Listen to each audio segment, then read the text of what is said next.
शेंदुर्णी सरकारी आरोग्य रुग्णालयात औषधांचा तुटवडा, रुग्णांची गैरसोय, प्रशासनाने तातडीने दखल घेण्याची मागणी. शेंदुर्णी येथील सरकारी ग्रामीण आरोग्य रुग्णालयात आवश्यक औषधे व गोळ्यांचा तुटवडा निर्माण झाल्याची तक्रार नागरिकांकडून करण्यात येत आहे.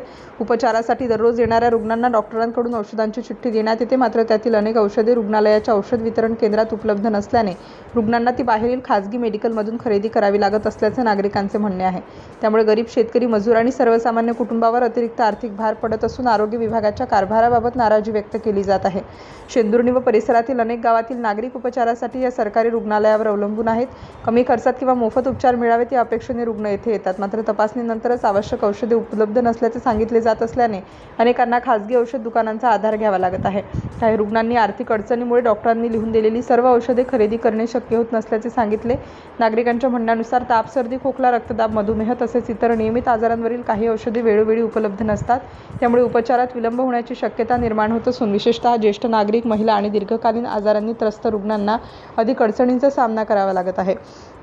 रुग्णालयात येणाऱ्या अनेक नागरिकांनी सांगितले की सरकारी रुग्णालयात मोफत औषधे मिळतील या अपेक्षेने ते उपचारासाठी येतात, मात्र औषधे बाहेरून खरेदी करण्याची वेळ येत असल्याने त्यांचा भ्रमनिरास होत आहे. खासगी मेडिकलमधून औषधे घेताना शेकडो रुपयांचा खर्च करावा लागत असल्याने अनेक कुटुंबांच्या मानसिक खर्चावर त्याचा परिणाम होत आहे.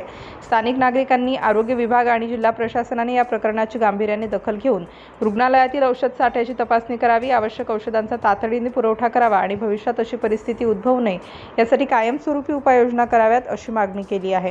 दरम्यान या वृत्ताबाबत संबंधित रुग्णालय प्रशासनाची अधिकृत प्रतिक्रिया मिळू शकलेली नाही. औषधांचा तुटवडा नेमका किती प्रमाणात आहे आणि त्यामागील कारणे काय आहेत याबाबत अधिकृत माहिती समोर आलेली नाही. प्रशासनाची भूमिका प्राप्त झाल्यानंतर तीही प्रसिद्ध करण्यात येईल. सिटी इंडिया न्यूजसाठी प्रतिनिधी राहुल चौधरी.